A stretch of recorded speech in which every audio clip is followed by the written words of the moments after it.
Modi stadium Motera के उद्घाटन प्रसंग पर आज हम सब के बहुत आग्रहपूर्ण निवेदन को सम्मान करते हुए उपस्थित महामहिम राष्ट्रपति श्रीमान रामनाथ कोविंद जी, भारत की प्रथम महिला श्रीमती सविता कोविंद जी, गुजरात राज्य के आदरणीय राज्यपाल महोदय आचार्य देवव्रत जी, भारत सरकार के खेलकूद मंत्री मेरे साथी श्रीमान किरण रिजिजू जी, गुजरात सरकार के ऊर्जावान उप मुख्यमंत्री श्रीमान नितिन भाई पटेल जी, संसद सदस्य और जिन्होंने पूरे स्टेडियम की कंस्ट्रक्शन में बहुत योगदान दिया है, ऐसे भाई परिमल नथवाणी जी, गुजरात सरकार के मुख्य सचिव श्री अनिल मुकिम जी, एशियन क्रिकेट काउंसिल के अध्यक्ष बीसीसीआई के सचिव श्रीमान जय जी, श्री धनुराज नथवाणी जी और आज देश भर से आए हुए राज्य के सभी खेलकूद जगत के नामांकित व्यक्तिगण और उपस्थित भाइयों और बहनों, आप सभी को मैं प्रणाम कर मेरी बात की शुरुआत करना चाहता हूं।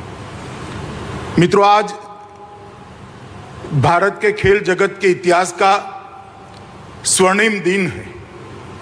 आज के दिन भारत के राष्ट्रपति महोदय के कर कमलों से भारत के लौह पुरुष, भारत रत्न और गुजरात के सुपुत्र सरदार वल्लभ भाई पटेल के नाम के साथ जोड़कर एक बड़े स्पोर्ट एन्क्लेव का भूमि पूजन करने की शुरुआत आज राष्ट्रपति महोदय के हाथ से हुई। स्पोर्ट्स कॉम्प्लेक्स जो बनेगा, जिसका ये विशाल स्टेडियम भी एक हिस्सा होगा, इस स्पोर्ट्स कॉम्प्लेक्स में विश्व स्तरीय सभी खेलों की व्यवस्था यहां पर होगी और देश और दुनिया के सभी खेलों के सभी खिलाड़ियों को ट्रेनिंग की भी व्यवस्था पर यहां पर होगी, उनके कोचिज को रहने की भी व्यवस्था होगी और एक साथ 3000 बच्चे यहां पर अलग अलग खेलों का ट्रेनिंग ले सके, इस प्रकार की व्यवस्था का आज निर्माण और उसकी शुरुआत, इसका भूमि पूजन महामहिम राष्ट्रपति महोदय के हाथ से हो रहा है। इसका मुझे बहुत बहुत आनंद और गौरव दोनों है, क्योंकि मैं यहाँ से सांसद भी हूँ। राष्ट्रपति महोदय, आज आप मेरी कॉन्स्टिट्यूएंसी में पधारे हैं, इसलिए सांसद के नाते भी मैं आपका विशेष स्वागत करना चाहता हूँ। मित्रों, कोविंद जी जिस दिन भारत के राष्ट्रपति बने, इस दिन भारत के करोड़ों सामान्य जनों के मन में एक श्रद्धा जागृत हो गई कि हमारा लोकतंत्र नीचे तक परकोलेट हो चुका है। एक सामान्य घर से जन्मा हुआ, संघर्ष करा हुआ व्यक्ति, एक देहात के अंदर पला बड़ा व्यक्ति अपनी शिक्षा के दम पर, अपने कर्तृत्व के दम पर, अपनी निष्ठा के दम पर और अपनी मेहनत के दम पर भारत के सर्वोच्च स्थान पर विराजमान हो सकता है। यही हमारे लोकतंत्र का गौरव है। जब मैं पार्टी में था, कोविंद जी भी पार्टी का काम करते थे, हमने साथ में बहुत काम किया है। इतनी सरलता, इतनी लगन, इतनी मेहनत शायद ही किसी व्यक्ति में एक साथ मिलती है। और अपने आप को आगे न करते हुए चुपचाप अपने दिया हुआ काम करना और गौरव के साथ करना और काम को भी गौरव देना, ये किसी दक्ष व्यक्ति में ही इतने सारे गुण समाहित होते हैं। राष्ट्रपति बनने के बाद राष्ट्रपति भवन को उन्होंने आम जन के लिए खुला कर दिया और राष्ट्रपति भवन के अंदर कई ऐसी एक्टिविटियां की, कई ऐसी गतिविधियां की, जिसके माध्यम से राष्ट्रपति भवन लोगों को आज अपना लगने लगा है। और मैं मानता हूं इससे हमारे लोकतंत्र का गौरव बढ़ा है। और राष्ट्रपति महोदय, आज आप यहां पर उपस्थित हुए हैं, इसलिए मैं फिर से एक बार बड़े मन से, दिल की गहराइयों से आपको धन्यवाद कर मेरी बात की शुरुआत करना चाहता हूं। मित्रों, ये टोटल स्पोर्ट्स कॉम्प्लेक्स जो बनेगा सरदार पटेल स्पोर्ट्स संकुल, वो 233 एकड़ भूमि में बनेगा। ये देश का सबसे बड़ा स्पोर्ट्स कॉम्प्लेक्स बनेगा। इसके साथ नारायणपुरा में एक 18 एकड़ का एक नया स्पोर्ट्स कॉम्प्लेक्स बनेगा। तो ये sports enclave, Sardar Patel sports enclave, Narendra Modi stadium और नारायणपुरा में स्पोर्ट्स कॉम्प्लेक्स, ये तीनों मिलाकर किसी भी अंतर्राष्ट्रीय स्पर्धा में खेलने वाले सभी खेलों को अंतर्राष्ट्रीय स्तर पर खेलने की पूरी व्यवस्था एक ही शहर में एक ही जगह पे हो जाएगी। ये मुझे लगता है अहमदाबाद के लिए गौरव की बात है। मैं आज बताना चाहता हूं अहमदाबाद और देश के लोगों को कि तीनों चीजें मिलाकर सरदार पटेल स्पोर्ट्स एन्क्लेव, जिसका हिस्सा नरेंद्र मोदी स्टेडियम और नारायणपुरा में बनने वाला एक स्पोर्ट्स कॉम्प्लेक्स, ये तीनों चीजों को अगर मिलाते हैं तो 233 एकड़ भूमि पर कोई भी अंतर्राष्ट्रीय खेल स्पर्धा करनी है, चाहे कॉमनवेल्थ गेम करने हो, चाहे एशियाड करना हो, चाहे ओलंपिक करना हो, अहमदाबाद 6 महीने के अंदर तैयार होकर खड़ा हो जाए। इस प्रकार का स्पोर्ट्स इंफ्रास्ट्रक्चर आज यहां पर बनने की शुरुआत हुई है। और इस स्पोर्ट्स इंफ्रास्ट्रक्चर के बनने के साथ ही अहमदाबाद भारत में स्पोर्ट्स सिटी के नाम से जाना जाएगा, जो हमारे प्रधानमंत्री नरेंद्र मोदी जी गुजरात के मुख्यमंत्री थे तब देखा हुआ उनका सपना था। मित्रों, आज मैं जब यहां पर इस कार्यक्रम में बोल रहा हूं तब मुझे मोदी जी का ये सभी जो सुविधाएं खड़ी हो रही है, इसके लिए उनकी जो दूरदर्शिता थी, उनका जो विजन था, उसका जिक्र अगर मैं नहीं करूंगा तो मेरी बात अधूरी। मोदी जी जब गुजरात के मुख्यमंत्री बने, कई बार उन्होंने मंत्रिमंडल में कहा कि गुजरातियों को 2 चीजों में आगे बढ़ना चाहिए, सब चीज में हम आगे, 2 चीजों को नहीं छोड़नी चाहिए, एक स्पोर्ट्स और दूसरा सेना में भर्ती। सेना में भर्ती का कोटा भी हमारा खाली रह जाता था और स्पोर्ट्स की दुनिया में भी गुजराती कहीं दूर दूर तक दूरबीन लेकर भी ढूंढो दिखाई नहीं पड़ते थे। वहीं से नरेंद्र भाई ने गुजरात में दोनों की चीजों की शुरुआत की और आज मुझे कहते हुए गर्व है कि जो हमारा गुजरात का कोटा है सेना की भर्ती का, वो आज खाली नहीं जाता है। गुजराती युवा आज सेना में भर्ती होना शुरू हो गया है। और जहां तक खेल कूद का सवाल है, जहां तक स्पोर्ट्स का सवाल है, खेलो गुजरात की शुरुआत करी, बड़ी बड़ी स्पोर्ट्स सुविधाओं के अंदर उन्होंने अपना योगदान दिया, उसको विजुअलाइज किया, उसको जमीन पर उतारा, उसको मूर्त रूप दिया। गुजरात क्रिकेट एसोसिएशन के अत्यंत व्यस्त होने के बावजूद मैं ही आग्रह करने गया था, हम सबके आग्रह का सम्मान करते हुए वो उसके अध्यक्ष बने और एक विजन से क्रिकेट का पैसा सिर्फ क्रिकेट में न रहे, सारे खेलकूद को, सारे स्पोर्ट जगत को नर्सिंग करने का काम करे। इस विजन के साथ इन्होंने इसकी दूरदर्शिता के साथ उसी वक्त प्लानिंग की थी। और मित्रों, जब स्टेडियम बनाने की बात आई तब उन्होंने हम सब के सामने कहा था, छोटा मत सोचकर सोचिए, गुजरात में जो भी होगा विश्व का सबसे बड़ा होगा और विश्व में सबसे बड़ा होकर रहेगा। और जब ये स्टेडियम बना और जब कैपेसिटी तराश की गई, 1,32,000 दर्शक साथ में बैठकर क्रिकेट की मैच का लुत्फ उठा पाए, इस प्रकार का स्टेडियम श्री नरेंद्र मोदी के नाम से आज राष्ट्रपति महोदय ने अपने कर कमलों से उद्घाटित किया है, जो न केवल दुनिया का सबसे बड़ा क्रिकेट स्टेडियम है, दुनिया का सबसे बड़ा स्पोर्ट्स स्टेडियम है, जिसका नाम आज हमने हमारे देश के प्रधानमंत्री नरेंद्र मोदी जी के नाम से रखा है। ये जो सुविधाएं जो होने जा रही है, इसके पहले मैं थोड़ा क्रिकेट स्टेडियम के बारे में भी आपको बताना चाहता हूं मित्रों। 32 ओलंपिक साइज के फुटबॉल जितना ये मैदान है, 2,48,714 वर्ग मीटर का इसका क्षेत्रफल है, 1,14,126 घन मीटर कंक्रीट और 13,306 मैट्रिक टन लोहा इसके सुदृढ़ीकरण के लिए उपयोग में किया गया है।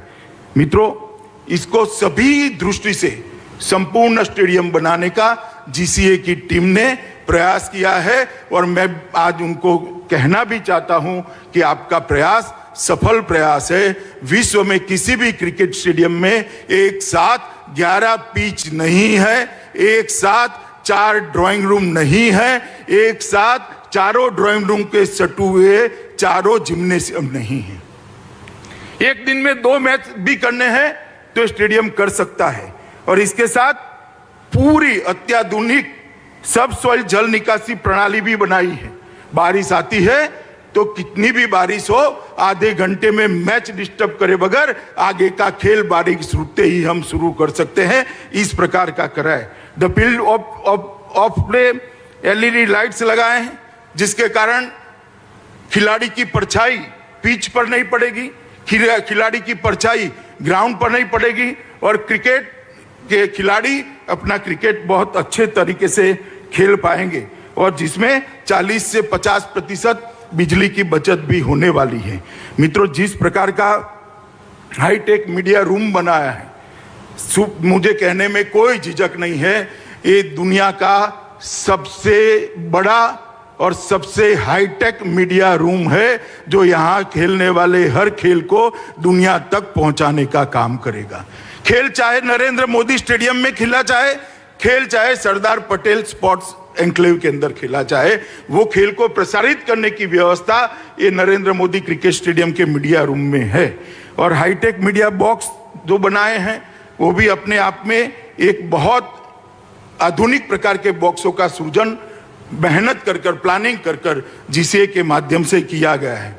यहाँ पर आवाजाही के लिए बीआरटीएस से भी जुड़ने वाला है, मेट्रो भी यहाँ तक पहुँचने वाली है और जब ये रिवर फ्रंट का एक्सटेंशन समाप्त हो जाएगा, एक सुंदर मां नर्मदा और साबरमती के नीर हमेशा यहाँ शांति और शीतलता प्रदान करते रहेंगे। इस प्रकार का एक कुदरती नजारा बनने का काम समाप्त हो जाएगा। और मित्रों, मैं इसके साथ में ये भी कहना चाहता हूं कि स्पोर्ट्स कॉम्प्लेक्स के अंदर ही, नरेंद्र मोदी स्टेडियम के अंदर ही अलग अलग प्रकार के कई खेल को खेलने की व्यवस्थाएं की है, खिलाड़ियों को रहने की व्यवस्था की है और इसके कोचिज को रहने की व्यवस्था भी सरदार पटेल स्पोर्ट एन्क्लेव के अलावे करी। और इसके साथ अहमदाबाद शहर, गांधीनगर जिला और अहमदाबाद ग्रामीण जिला के 600 स्कूलों को हम इसके साथ जोड़ने वाले हैं जिनके पास अपने प्लेग्राउंड नहीं है। इनके पास अपने प्लेग्राउंड नहीं है, बच्चों को खेलने की सुविधाएं नहीं है। अगर बच्चा खेलेगा नहीं तो हारेगा कैसे? वो हार को हजम नहीं कर पाएगा। जीतने का जज्बा कैसे खड़ा होगा, जीतने का जुनून कैसे खड़ा होगा? और ये संस्कार जो बच्चे में रह जाते हैं वो उसको एक अच्छा मनुष्य बनते हुए रोकते हैं। हम 650 स्कूलों को, 600 से ज्यादा स्कूलों को, लगभग 650 स्कूलों को इस नरेंद्र मोदी स्टेडियम के साथ जोड़ने वाले हैं। 34 बसें उनको लाने ले जाने का काम करेगी। इनके सारे पीटी के पीरियड एक साथ कर कर सप्ताह में एक दिन बच्चा यहाँ आएगा, पूरा दिन खेलेगा, खाना भी यहाँ खाएगा और शाम को सुरक्षित अपने घर पर पहुंच जाएगा। एक कंप्लीट 3 जिलों की स्पोर्ट की सुविधा यहाँ पर खड़ी हो, इस प्रकार के विजन के साथ मोदी जी ने इसका स्केच बनाया था। मुझे आनंद है कि इनके बाद मैं अध्यक्ष बना, इनके बाद ये जीसीए की टीम यहाँ पर बैठी है, जय और धनराज बैठे हैं। इन सब ने इकट्ठा होकर आज मोदी जी के विचार को जमीन पर उतारने का काम किया है और नरेंद्र मोदी स्टेडियम देश की सेवा करने के लिए यहाँ पर है। ये स्टेडियम ऐतिहासिक स्टेडियम है, कई सारे रिकॉर्ड यहाँ पर बन रहे हैं, आज भी बने हैं। आज भी एक मैच यहाँ शुरू होने जा रहा है। पिंक बॉल का मैच पहली बार इस स्टेडियम पे खेला जाएगा और मुझे कहते हुए बड़ा आनंद है, मैच के रेफरी श्रीनाथ है। मित्रों, श्रीनाथ के लिए ये जो हमारा स्टेडियम, ये भूमि है, बहुत यादगार है कि उन्होंने यहाँ पर ही अफ्रीका के सामने मैच खेलते हुए 6 विकेट झटकाए थे और भारत को विजय दिलाने का काम किया था। इसी ग्राउंड पर 10 साल के बाद कपिल देव ने रिचर्ड हेडली का 431 विकेट लेने का वर्ल्ड रिकॉर्ड को तोड़कर भारत को वर्ल्ड रिकॉर्ड की तालिका में डालने का काम कपिल देव ने इसी भूमि पर किया था। और इसी भूमि पर सुनील गावस्कर ने पाकिस्तान के खिलाफ खेलते हुए अपने 10,000 रन समाप्त करे थे।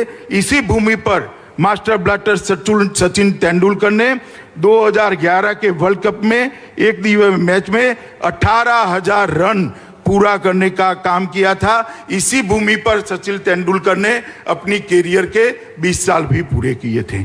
मित्रों, चेतेश्वर पुजारा भी यहाँ पर डबल सेंचुरी लगा रहे हैं, आज भी खेल रहे हैं। मैं तो आशा करता हूं कि आज उसको वो रिपीट करें और भारत को विजय दिलाएं। मित्रों, मैंने आप सभी को नरेंद्र मोदी स्टेडियम की बात करी, मगर नरेंद्र मोदी स्टेडियम स्वयं जिसका एक अंग है, ऐसा सरदार वल्लभ भाई पटेल स्पोर्ट एन्क्लेव का भी आज महामहिम ने भूमि पूजन किया है। मित्रों, सरदार पटेल स्पोर्ट्स एन्क्लेव एक बहुत महत्वाकांक्षी प्रोजेक्ट है। आज हमारे देश को जरूरत है कि अंतर्राष्ट्रीय स्पर्धाओं के अंदर हमारे बच्चे दिखाई पड़े। जब अंतर्राष्ट्रीय खेल स्पर्धाओं की तालिका बने, हमारे बच्चों के नाम पर कई सारे मेडल्स हो, मगर वो वैसे ही नहीं होता है। उनको खेलने के लिए इंफ्रास्ट्रक्चर बनाना पड़ेगा, इंटरनेशनल स्तर की कोचिंग की व्यवस्था करनी पड़ेगी, इंटरनेशनल कोच उपलब्ध कराने पड़ेंगे। और यही अगर सब एक जगह पे हो जाता है तो सोने में सुहागा होता है। नरेंद्र मोदी जी ने हमारे अहमदाबाद को, मेरी कॉन्स्टिट्यूएंसी को एक बहुत बड़ी गिफ्ट दी है सरदार वल्लभ भाई पटेल स्पोर्ट एन्क्लेव को बनाकर। मित्रों, मोदी जी की सरदार पटेल के लिए जो श्रद्धा है वो अगाध है। सरदार पटेल का जो योगदान देश को आजादी के बाद एक करने में रहा, शायद सरदार न होते तो हम बिखर जाते, कहीं नहीं होते। सरदार का ये दृढ़ निश्चयी स्वभावी था कि जिन्होंने 600 से ज्यादा राजों रजवाड़ों को, रियासतों को एक करने का काम किया, मगर उनके साथ इतिहास में बहुत अन्याय किया गया। जब जब कांग्रेस का शासन रहा, सरदार पटेल को भुलाने का प्रयास कर दिया। उस नरेंद्र मोदी जी ने ऐसी व्यवस्था की, कोई कितनी वर्षों शासन करे, सरदार को कभी भुला न पाए, युगों युगों तक सरदार का नाम अमर हो जाए। उन्होंने केवड़िया में दुनिया का सबसे बड़ा स्टैच्यू गुजरात के सुपुत्र और देश के लौह पुरुष सरदार पटेल के नाम पर बनाकर आज ताजमहल से ज्यादा लोग सरदार पटेल के वो स्टैच्यू को देखने आते हैं, स्टैच्यू ऑफ यूनिटी को देखने। ये जवाब है उन लोगों को जो अपने परिवार के साथ सिमटे हैं। और आज मोदी जी के ही गाइडेंस से, मोदी जी की ही प्रेरणा से यहाँ सरदार पटेल स्पोर्ट्स एन्क्लेव बन रहा है, जो आने वाले कई सालों तक देश भर के बच्चों को दुनिया के खेल स्पर्धाओं में आगे आने के लिए एक बहुत अच्छा प्लेटफॉर्म देने का काम करेगा। मित्रों, स्पोर्ट्स कॉम्प्लेक्स जिसका एक हिस्सा नरेंद्र मोदी स्टेडियम है और नारायणपुरा का स्पोर्ट्स स्टेडियम भी रहेगा और गांधीनगर का क्रिकेट स्टेडियम भी रहेगा। ये सब मिलाकर कोई खेल ऐसा नहीं होगा जो ओलंपिक के अंदर खेला जाता होगा और इसको खेलने की सुविधा नहीं होगी। ओलंपिक के अंदर खेलने जाने वाले सारे खेल एक ही जगह पे खेलने की व्यवस्था आज नरेंद्र मोदी जी की प्रेरणा से, राष्ट्रपति महोदय के कर कमलों से इसका भूमि पूजन होने जा रहा है। और मित्रों, इसके साथ 3,000 खिलाड़ियों को रहने की अलग से व्यवस्था है। 3,000 बच्चे यहाँ रहकर अपने आप को, अपने कोच के मार्गदर्शन में अपने आप को आगे बढ़ा सकते हैं। 250 से ज्यादा अंतर्राष्ट्रीय स्तर के कोचिज की रहने की व्यवस्था है। ढेर सारे बच्चे यहाँ पर बैठे हैं। मैं इनको कहना चाहता हूं कि आपको जो स्ट्रगल करनी पड़ी है, वो स्ट्रगल अगली पीढ़ी को न करनी पड़े, इसलिए पूरी सुविधा देश के प्रधानमंत्री जी आज बना रहे हैं। मित्रों, ये एन्क्लेव सभी अंतर्राष्ट्रीय मानकों और उच्चतम खेल के सिद्धांतों के अनुसार तैयार किया गया है और किसी भी एक शहर में इस प्रकार की व्यवस्था भारत में नहीं है। इसीलिए मैंने कहा कि मोदी जी ने हेरिटेज सिटी तो बनाया था अहमदाबाद को, आज अहमदाबाद भारत का स्पोर्ट सिटी भी बनने के लिए तैयार खड़ा है और अहमदाबाद भारत का स्पोर्ट सिटी माना जाएगा। खेल के कई कुंभ, ये भूमि जो अभी दिखाई पड़ रही है साबरमती की, वहां पर आने वाले दिनों में होगा। ये टोटल ये तीनों मिलाकर 233 एकड़ भूमि पर ये स्पोर्ट्स संकुल बनेगा और लगभग 93 लाख वर्ग फीट सिर्फ दाहिनी ओर है। स्टेडियम को छोड़कर 93 लाख वर्ग फीट का स्पोर्ट्स संकुल होगा। लगभग 4600 करोड़ रुपए की लागत आएगी। 3200 करोड़ रुपए का सरकारी निवेश होगा। 1400 करोड़ रुपया public partners public PPP model पर इसको ले जाएंगे। और गुजरात सरकार ने, नितिन जी यहाँ बैठे हैं, मैं उनका और विजय भाई का धन्यवाद करना चाहता हूं कि बहुत बड़ी भूमि भी यहाँ पर देने का काम गुजरात सरकार ने किया है। मित्रों, ट्रैक एंड फील्ड तथा फुटबॉल के लिए 50,000 लोगों की बैठने की क्षमता वाला एक एथलेटिक स्टेडियम यहाँ बनेगा। एकाधिक दर्शक खेल के लिए 12,000 लोगों की सुविधा वाला इंडोर स्टेडियम बनेगा। एक और इंडोर स्टेडियम बनेगा जिसके अंदर 15,000 लोग बैठ पाएंगे और 15,000 लोगों की बैठने की क्षमता वाला एक हॉकी स्टेडियम भी बनेगा। जैसे आज यहाँ नरेंद्र मोदी क्रिकेट स्टेडियम का नामकरण हुआ है, महामहिम के नाम से ही हॉकी के जादूगर ध्यानचंद जी के नाम से वो हॉकी स्टेडियम का भी भूमि पूजन आज ही महामहिम के हाथों से पूरा हुआ है। ये सारे तीनों सुविधाएं होकर कुल मिलाकर 20 स्टेडियम बनेंगे स्पोर्ट्स के बढ़ावा देने के लिए, स्पोर्ट की सुविधा को आगे बढ़ाने के लिए और दूरदर्शिता के साथ खिलाड़ियों को खेलने की व्यवस्था करने के लिए। और जो खिलाड़ियों ने देश को अंतर्राष्ट्रीय स्तर पर नामना दिलाई है, वो सभी के नाम पर ये हर एक स्टेडियम का नामकरण किया जाए, इससे कि खेल को बढ़ावा देने वालों को भी प्रेरणा मिलेगी, खेल के कोचिज को भी प्रेरणा मिलेगी और खेलने वालों को भी प्रेरणा मिलेगी। एक तरफ से ये बहुत कंप्लीट स्पोर्ट संकुल बनने जा रहा है।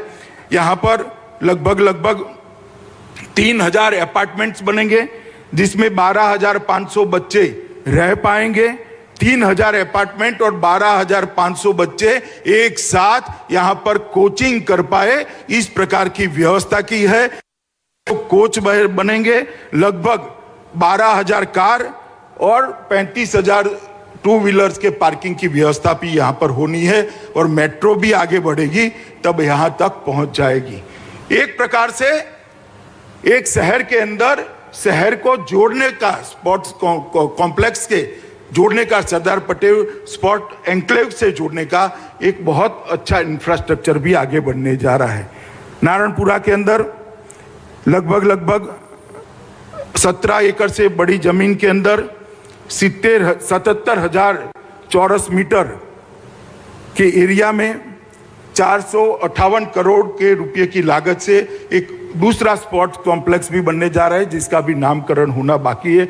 मेरे लिए आनंद की बात है, रिज्जू जी यहाँ बैठे हैं, अभी बजट के बाद इन्होंने इसको अप्रूव किया है। और मेरे लिए आनंद की बात है, गांधीनगर स्टेडियम भी मेरी कॉन्स्टिट्यूएंसी में है, नरेंद्र मोदी स्टेडियम भी मेरी कॉन्स्टिट्यूएंसी में है, सरदार पटेल एन्क्लेव भी मेरी कॉन्स्टिट्यूएंसी में है और ये नारायणपुरा का स्पोर्ट्स कॉम्प्लेक्स भी मेरी कॉन्स्टिट्यूएंसी में होने वाला है। तो पूरा खेल का इंफ्रास्ट्रक्चर गांधीनगर लोकसभा क्षेत्र में होने वाला है, इसका मुझे बहुत आनंद है। एथलेटिक स्टेडियम बिल्डिंग वहाँ पर एक बनने वाला है जिसके अंदर अलग अलग प्रकार के 33 खेलों को खेला जाएगा। मल्टी स्पोर्ट्स स्टेडियम भी वहाँ पर बनने वाला है। टेनिस स्टेडियम बहुत बड़ा इंटरनेशनल स्टैंडर्ड का बनने वाला है। एक्वेटिक स्टेडियम बिल्डिंग भी वहाँ पर एक बनने वाला है। स्विमिंग पूल की भी सारी व्यवस्थाएं वहाँ पर बनने वाली है और कुल मिलाकर वहाँ पर भी 6,000 वाहनों के पार्किंग की व्यवस्था भी करी है। ये सारी सुविधाओं को विजुलाइज कर संकलित किया गया है जिससे रिपीटेशन भी ना हो, अंतर्राष्ट्रीय स्तर की भी बने। और जब कोई अंतर्राष्ट्रीय स्पर्धा के लिए अहमदाबाद शहर को और भारत को बिडिंग करना है तब वो 50 किलोमीटर के दायरे में जो अंतर्राष्ट्रीय स्तर का मानांक माना गया है, ये सारी सुविधाएं 50 किलोमीटर के दायरे में भी होगी। इसकी ट्रांसपोर्टेशन की भी व्यवस्था होगी। एक संपूर्ण दूरदर्शिता के साथ अहमदाबाद के अंदर इतने बड़े स्पोर्ट सुविधाओं का आज भूमि पूजन, लोकार्पण सब होने जा रहा है। मित्रों, मैं आज इतना जरूर कहना चाहता हूं, मैं मोदी जी के साथ 2003 से काम कर रहा हूं, वैसे तो 2080 से काम कर रहा हूं, मगर मोदी जी मुख्यमंत्री बने और मैं उनकी मंत्रिमंडल का सदस्य था। वो वहाँ पर प्रधानमंत्री बने, मैं पार्टी का राष्ट्रीय अध्यक्ष बना। आज दूसरी बार वो प्रधानमंत्री बने, मैं उनकी मंत्रिमंडल में उनका साथी है नाते काम करता हूँ। मित्रों, उन्होंने हमेशा कहा है कि जब तक खेल में युवा आगे नहीं बढ़ सकता है, देश के लिए युवा कुछ नहीं कर सकता है। और इसलिए इन्होंने खेलो इंडिया की शुरुआत की, फिट इंडिया मूवमेंट को हाथ में लिया और खेलो इंडिया की शुरुआत को 2018 में जो हुई, इतनी अच्छी सफलता मिली है जिसके कारण अब आप कोई भी स्पर्धा हो, कॉमनवेल्थ की हो, एशियाड की हो, ओलंपिक की हो, तालिका के अंदर भारतीयों के नाम दिखाई पड़ रहे हैं। एक पारदर्शी चयन की प्रक्रिया बनाई, इनके कोचिंग की व्यवस्था करी, इनको उचित कैलोरी में, उचित मात्रा में आहार मिल पाए, इसके लिए दुनिया भर के एक्सपर्ट को भारत सरकार ने रखा और एक बजट के अंदर मस्त मोटी बढ़ोतरी कर स्पोर्ट की सुविधाओं को बढ़ाने का काम करा और तहसील तक स्पोर्ट्स को नीचे तक, तहसील तक परकोलेट करने के लिए उन्होंने बहुत पेन लेके आगे बढ़े हैं। और मैंने इस बात को बहुत नज़दीक से देखा है और देश में एक स्पोर्ट्स यूनिवर्सिटी भी मणिपुर में उन्होंने बनाई, नॉर्थ ईस्ट स्पोर्ट्स में सबसे आगे होता है, वहाँ पर बनाई और आज अहमदाबाद में पूरी स्पोर्ट्स की सुविधाएं बनने जा रही है। मैं मानता हूँ मित्रों कि ये दिन अब दूर नहीं है कि आने वाले दिनों में एशियाड हो या ओलंपिक हो, हमें हमारे लोगों, खिलाड़ियों के नाम हर तालिका के अंदर सिल्वर, गोल्ड लेते हुए नजर आए। वो दिन भारत के लिए बहुत नजदीक है। आने वाले 8-10 साल में ही इस सुविधाओं से खड़े हुए खिलाड़ी दुनिया के अंदर अपना जज्बा दिखाते हुए भारत माता को सम्मान दिलाने का काम करेगा। मित्रों, मैं आज यहाँ से देश भर के युवाओं को अपील करने भी आया कि मोदी जी जब से प्रधानमंत्री बने तब से उन्होंने देश का सम्मान दुनिया में बढ़ाया है और अब उन्होंने आत्मनिर्भर भारत का नारा दिया है। आत्मनिर्भर नारा का मतलब सिर्फ अर्थतंत्र के अंदर आत्मनिर्भरता नहीं है, हर क्षेत्र के अंदर निर्भरता होनी चाहिए और खेलों के अंदर भी आत्मनिर्भरता होनी चाहिए और खेलों पर भी, खेलों की दुनिया में भी भारत का नाम दुनिया में सर्वोच्च जगह पर रखने का लक्ष्य लेकर हमारे युवाओं ने परिश्रम करना चाहिए। जहां तक इंफ्रास्ट्रक्चर का सवाल है, जहां तक कोचिंग का सवाल है, जहां तक एक वायुमंडल बनाने का सवाल है, मैं आपको मोदी जी की ओर से गारंटी देता हूं, नरेंद्र मोदी सरकार 1 इंच मेहनत से पीछे नहीं हटेगी। चाहे इंफ्रास्ट्रक्चर देने की बात हो, चाहे वायुमंडल देने की बात हो, चाहे प्लेटफॉर्म देने की बात हो, मगर हमारा युवा आए, खेलों को अपनाएं, खेलों को अपनी कैरियर बनाएं और आगे बढ़े और दुनिया में, खेलों की दुनिया में एक भारत का नाम रोशन करे। और आज ये जो सुविधाएं यहाँ हो रही है, मुझे बहुत आनंद है कि ये एक शुरुआत है, अंत नहीं है और हम सबका सौभाग्य है कि शुरुआत करने के लिए हमारे महामहिम राष्ट्रपति स्वयं पधारे हैं। उनके प्रेरणा से, उनके करकमलों से आज जो यहाँ पर काम शुरू हो रहा है, ये निश्चित ही दुनिया में भारत को यश दिलाएगा, दुनिया में भारत को विजय दिलाएगा और मोदी जी का जो आत्मनिर्भर भारत का सपना खेलों के क्षेत्र में भी होंगे। मित्रों, फिर से एक बार अहमदाबाद के सभी लोगों को और देश भर के खिलाड़ियों और खेल प्रेमियों को सरदार पटेल स्पोर्ट्स एन्क्लेव और नरेंद्र मोदी स्टेडियम का सबसे बड़ा स्टेडियम है, इसके लिए पूर्वक की सबको शुभकामनाएं और खिलाड़ियों को बहुत देता हूं। और जो 650 स्कूलों के बच्चे यहाँ खेलने आने वाले हैं, उनके माँ बाप, उनके अभिभावकों को भी मैं अपील करना चाहता हूं कि बच्चे को मैदान में खेलने दीजिएगा, मिट्टी के अंदर छोड़िएगा, तभी जाकर वो सफल नागरिक बन पाएंगे। हार को पचाने की आदत पड़ेगी, जीतने का जज्बा आएगा, जीत की आदत पड़ेगी तो जो काम करेगा उसमें वो आपका नाम रोशन करेगा। सभी अभिभावक खेलों के लिए अपने बच्चे को ये स्पोर्ट्स कॉम्प्लेक्स और नरेंद्र मोदी स्टेडियम के भेजने का संकल्प करें। यही अभ्यर्थना के साथ मैं फिर से एक बार महामहिम को मेरी ओर से धन्यवाद करते हुए मेरी बात को समाप्त करता हूं। भारत माता की जय। नमस्कार, मैं हूं मानक गुप्ता। अगर आपको हमारा ये वीडियो पसंद आया हो तो इसे लाइक और शेयर जरूर करें और हां, हमें सब्सक्राइब और फॉलो करना ना भूलें ताकि आप देश और दुनिया की कोई खबर मिस ना करें। तो जुड़े रहिए हमारे साथ और देखते रहिए न्यूज़ 24।